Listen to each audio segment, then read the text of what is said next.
Hello, everyone. Dan Kaufman once again. I am honored to be here for our closing keynote conversation of day one at State of the Industry. And I am thrilled to be on the stage with Danielle Lee, the Chief Fan Officer at the National Basketball Association. Danielle, thank you for being here. How are you? Thank you for having me, Dan. I'm awesome. I'm excited to have this conversation. Excellent. I am as well. And so the first question I have for you, Danielle, Chief Fan Officer. It's the first time I've seen it, and I think it's the first time anyone's seen it. What does it mean? Yeah, so Chief Fan Officer is a new position, and it really speaks to the journey that the league is on, evolving beyond being just a content distribution company to really recognizing that we need to own our fan relationships and own our fan data and start building fan-centric experiences. And, you know, the direct-to-consumer trend has hit all industries, and I think the NBA is recognizing that this is an important evolution in the business model in order to remain relevant and to continue to nurture those fan relationships. So it's been an exciting year. And when I think about my priorities, it's really about developing that deep understanding of our fans, going beyond just their avidity for the game, but also understanding their motivations, their behaviors, their habits, their influences, passions, and affinities. And all of those insights are really going to help us to be sharper in the types of experiences we bring to market. Yeah, no, it's really brilliant, and I commend you guys for creating the position and for you for doing it.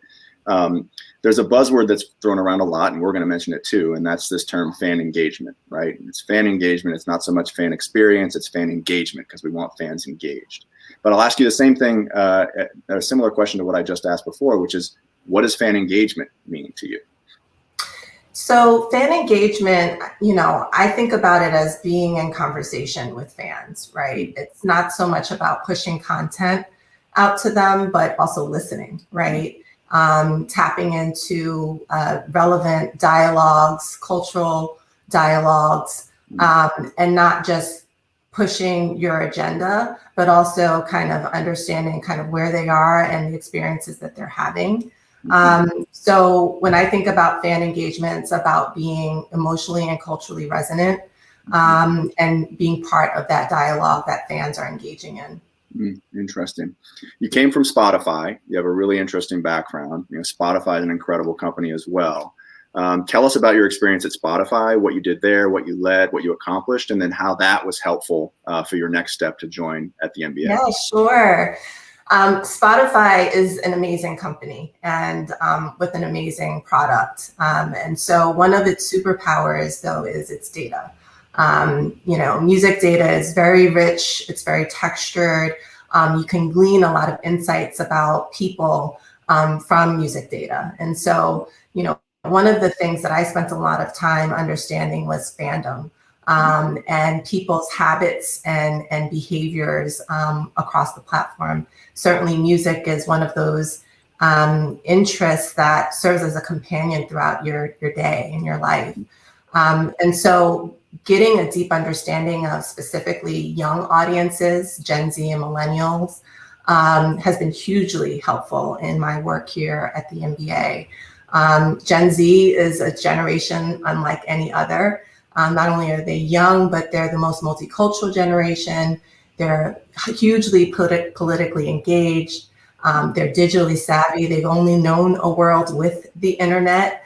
And they consider themselves global citizens. They're unafraid to break from cultural norms.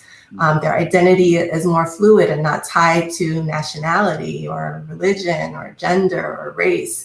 And so these are things that I think it's important for brands to understand if you're going to cultivate lasting and trusted relationships with the young generation. And certainly, you know, the NBA has one of the youngest fan bases of any sports league. I would also say that, you know, my time at Spotify also helped me tap into the power of brand storytelling that not only reflects but shapes culture. And I can't think of another, more culturally resonant brand beyond the NBA, especially given the experience we had last year. It's served to elevate our place in culture. And so I think, the things that I've done at Spotify as it relates to brand storytelling and how do you use data to inform the stories you tell and to really tap into culture has certainly served me well in my role here. Yeah, very interesting. You touched on a few things that we'll dive deeper into as we go along here. But another question on the Spotify front that I just really thought of. But do the relationships that you built when working with Spotify with artists, with producers, with musicians, with folks in the music industry, is that helpful for you now to the extent that there's an advantage in pairing athletes and musicians, or at least having that music to engage with athletes who are fans of that music and also sharing that, hey, this athlete is a fan of this song, and therefore, the fans who are fans of that song might also then find another way to relate to that athlete? It's a great question. I think some of the complexity of the music industry and that ecosystem is parallel to the sports industry. There's a lot of interests and entities involved. And so navigating that, I think, is super important. And, artists are talent, athletes are talent. So there are parallels there in terms of working with them, partnering with them, especially as it's, you're cultivating and nurturing a relationship between fans and players, right? So doing that in a way that isn't intrusive and really sort of nurtures the organic nature of that, I think is important.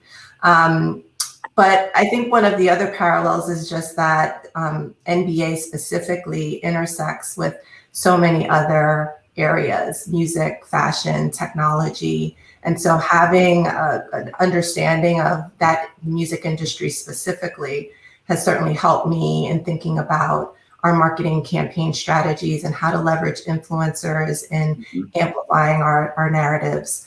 So for sure, it's been an important aspect of my experience that I'm bringing to the table. But I think the other piece around Spotify, it's not just a music business, it's also a tech company. And so when you think about innovating products and bringing through personalization into new product experiences and new fan experiences, as we start to evolve our NBA app and digital ecosystem, that is something I'm very keen to tap into. Very interesting. Let's go back to last year, roughly around the time the pandemic hit. You started like right after that. What was your start date at the NBA? I'm sorry, you broke up there for a second, Dan. Can you say that again? Yeah, sorry about that. So let's go back to kind of this time last year, and right when the pandemic hit, you started like right after that, right? Like, what was your start date? I started at the end of March, about 2 weeks after our season suspended. And, I don't think any of us had any idea of what was going to unfold over the coming months. If you told me I would start this job and a year later still be at home working virtually, I would have thought you were on drugs, right? So it's been a wild start. And I would say that the challenges have just been compounded, right? Like, when I started, it was just the global pandemic.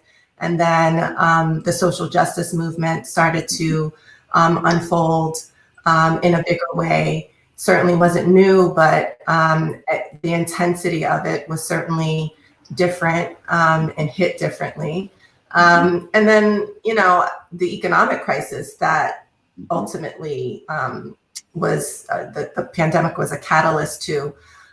So all of those things happening concurrently certainly created the biggest leadership challenge I've ever faced in my career, coming in to a new organization that's got, all the leaders are very tenured. These are relationships that have been in the making for 20 to 30 years.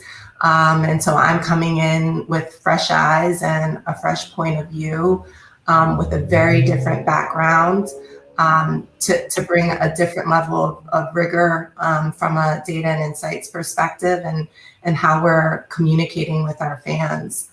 So it's been hugely challenging, I would say, professionally, just setting a new vision, setting strategy, ways of working and collaborating across the league, in the absence of having some of those, those in-person connections to help you build trusted relationships, being able to pick up on people's energy and body language and go out for coffee.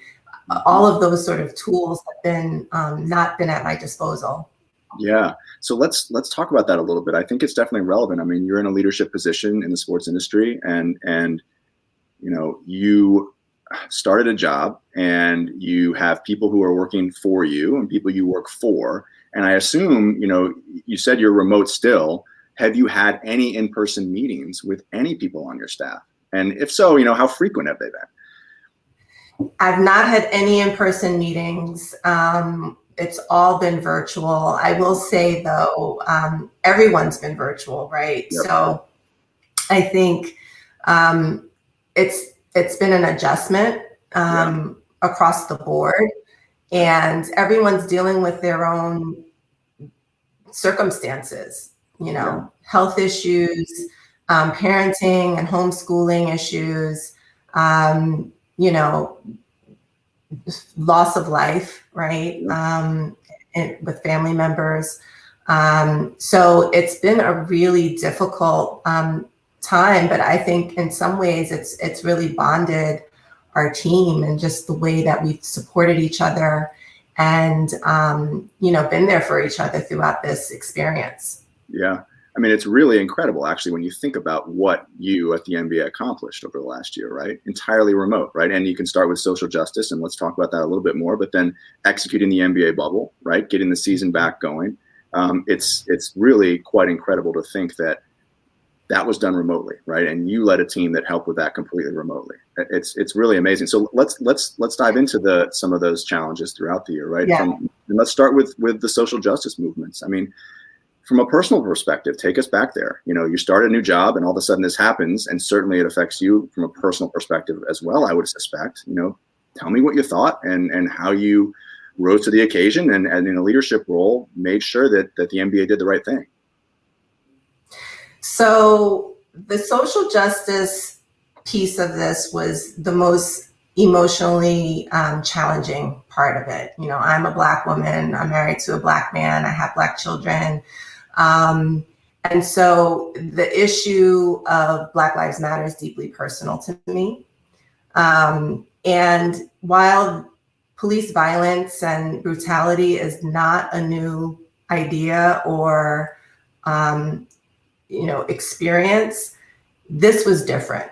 The death of George Floyd, Ahmaud Arbery, Breonna Taylor, plus the weaponizing of race that we saw between Amy Cooper and Christian Cooper, that was just like a perfect storm, and it hit me really hard. I'm in this new environment, and I've got to figure out, how do I show up in this moment? And I called on a friend who I respect a ton. He's a Black leader at the time he was working at a Fortune 10 company. And we had a really personal moment where he was like, Danielle, we need your voice in that room. I know that this is difficult, but we need your voice in that room. And understanding that this was bigger than me, I think, was an important realization. And so it really helped me reframe my thinking. And I talked to my team about it. I talked to them about how I was personally struggling with this. I was emotionally very raw. And I had to channel my anger, my fear, my disappointment into, how do I make this, how do I shepherd this brand through this really tumultuous time, and help us show up in a leadership position, living our values, speaking to those values, and not just marketing to the moment, but really backing that up with substantive action. And so, I think from a team perspective, being vulnerable and sharing that and holding space for the team to actually talk about their own experiences was a really powerful moment. And it helped to build credibility and trust and just be human and empathize with one another. We're all experiencing this in a different way. And not just, let's push through with the work and where's that deck and who's going to be in this meeting. And it was important to pause and to have those conversations. And then, I'm super proud of Dream in Color, which is our employee resource team of Black employees. They brought together the league to have a courageous conversation, a community conversation about the Black experience, and normalizing the race conversation in the workplace, which has been pretty taboo. I think it's so critical in this time. So that led to a series of additional conversations around what do we do as a league, not only internally for our employees, but also, externally to really combat systemic racism. And that led to a number of commitments that we've made.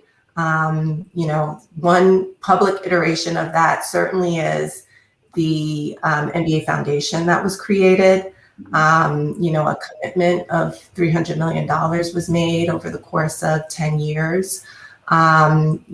Creating a social justice coalition was another sort of action coming out of that.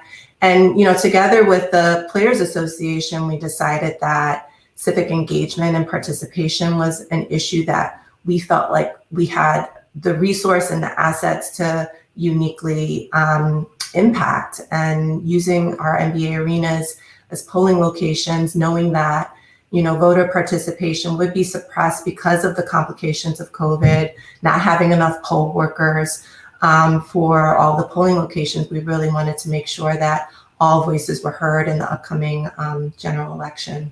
Mm-hmm. Wow. I mean, it really is an exemplary message and exemplary efforts and leadership from you and from the team. So thank you for it.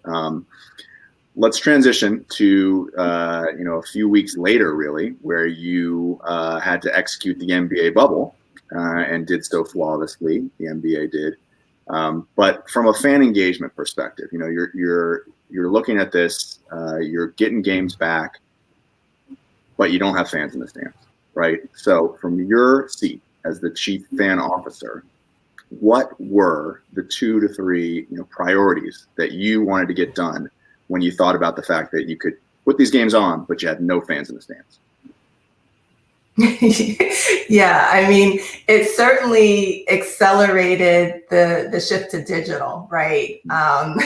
It's like, how do we make how do we bring back basketball in a safe and responsible way? That was priority number one across the board. But 2, it was how do we put a really exciting product on air? One that the fans will enjoy, one that the players will enjoy participating in, and bringing fans closer to the game.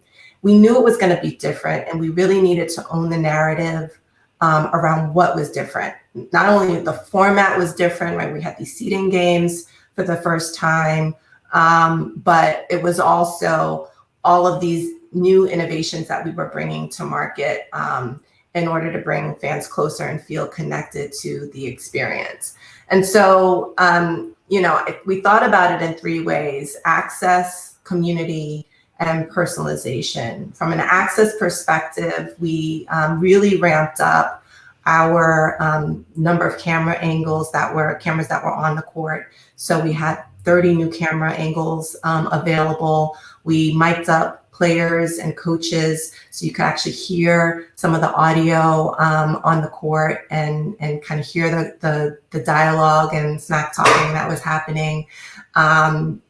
We also, from a content perspective, this was a unique experience. Like, when else do you have 300 players in a neutral site location living and playing together and competing, right? So there was also an opportunity to really show the behind the scenes of life in the bubble, which I think our fans really enjoyed and were excited about. And then we also had this awareness challenge, right? We were playing at an unusual time. We're usually not playing in the summer.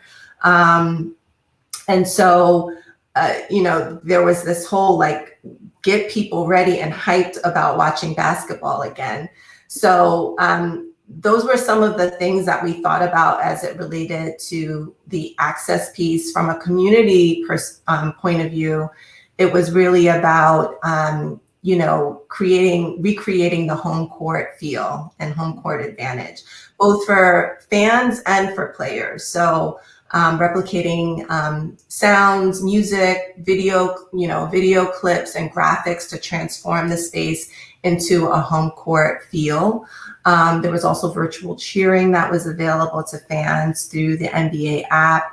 And then, integrating things like Twitter, where fans are expressing, cheering for players, bringing that feed into the bubble so that players could see that as they were warming up, knowing that fans are still engaged and excited about the play. And then, when you think about the virtual fan screens, that was a big part of this community element, right? Still bringing fans into the arena and being part of the broadcast in a virtual way. We had these 17-foot video boards where over 60,000 fans participated.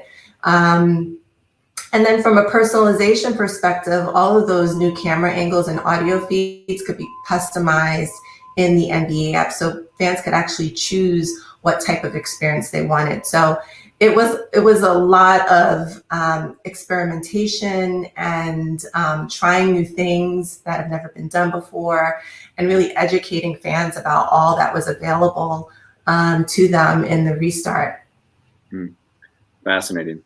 I'm going to jump back to that in a little bit, but I want to jump to Gen Z. And you mentioned it before, and I'm sure you have some ideas about what Gen Z actually is, and you mentioned a few things, but let's dive deeper. So who is Gen Z, and what do they want?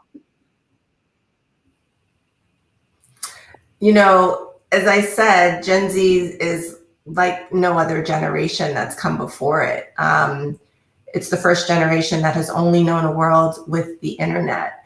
And so their access to information and I think their self-awareness is elevated beyond the prior generations. They are not afraid to use their voice. They want to co-create with brands. They want to be in community and relationship with brands, but they also have higher expectation, I think, of brands. They expect companies and brands to contribute positively to society and have an impact and really understand the issues that are facing our communities. And so they express great loyalty to the brands whose values align with theirs. And I think that's different than what we've seen from past generations. I also feel like because they've only known a world with the internet, they feel more connected culturally to places that they haven't been, perhaps. And not their citizenship, as I mentioned earlier, is really about being a global citizen. I mean, we see this in music with, different music genres becoming really popular here in the US, like K-pop. And so that perspective, I think, opens them up in a way that perhaps other generations weren't. I also think the political environment that they've grown up in, with Brexit and Me Too and Time's Up and, the first Black president of the United States being elected, their political engagement and awareness and participation and, protests and marches is heightened relative to other generations. So it's a really smart and empowered generation. And I think the opportunity to really harness that energy is available to brands that are thinking about it in a smart way and not just trying to sell product. Interesting. Do you think that Gen Z is less interested in what I'll call like the NBA's core product, right? Like literally buying a ticket and going to the game, or literally just turning on the television and watching a full 3-hour game? Is there less interest from Gen Z there, or is it more so that they want that and then they want all the other stuff too? Yeah, no, we haven't seen that. Their consumption habits are just different, right? And the goal for us is meeting them where they are. Younger fans are mobile first, right? And they're across multiple devices. The TV viewing audience is an older audience. And so I think it does behoove us to continue to nurture our presence on digital and social platforms. We have one of the largest digital presence of any major league sport. And so, I think it's about creating those native experiences across those platforms and really deepening their fandom and finding the right ways to do that. Again, as we talked about, the intersection of sport and specifically basketball with music, with fitness, with nutrition, with tech, and fashion is massive. And so I think it's also about tapping into those other affinity and interest areas and building products that really speak to them in those various environments. Interesting. We talked about the social justice movements. You mentioned the Me Too movement. You're a Black woman. How do we get more Black women in roles like the one you're in right now? Hire them. There you go. that is a great answer, Danielle. It's not rocket science, but I will give you a more fleshed out answer. It's about hiring them. It's about promoting them. It's about retaining them. And so often we see, one, the bar is so much higher for women and specifically women of color, right? I was in a session earlier today. We had our Women's Leadership Forum, and there was a talk about being given permission to fail. Like that is not available to women in the workplace, to the same extent that it is to men. And so, this idea of the playing field not being level is a real problem. And so I think that, hiring women in leadership roles, we are qualified, we are inclusive leaders, especially during a time like this. I can't think of a more empathetic group who expresses vulnerability and builds trust, but is also very, very business savvy. In terms of the retention piece, you have to make sure that you're not throwing them into an environment that's hostile and toxic, that isn't ready to receive us and for us to be successful. And so, certainly things like policies and trainings help. But, more and more, I think it's about sponsorship. I think it's about listening. ERTs and ERGs are hugely, hugely helpful in terms of getting a pulse on the experience of underrepresented communities within your staff. And, seeing that representation at the top helps you retain those, more junior employees. They see that there's a place for them, a place for growth. And so I think this being intentional about creating paths for advancement in your workplace is super critical to the retention conversation, because there's a lot of options out there, and there's a a war for diverse talent. Like tech companies, across a broad array of industries are looking for having greater representation, multicultural representation at all levels. So it's super important that you create an environment where people see a path for them to grow, and you're not just picking the guy that you like to have beers with, or reminds you of what you used to be like 20 years ago for that new leadership position. Have a real search and hire the most qualified candidate. Yeah, that's very well said, and I think certainly advice that a lot of folks in hiring positions should take to heart.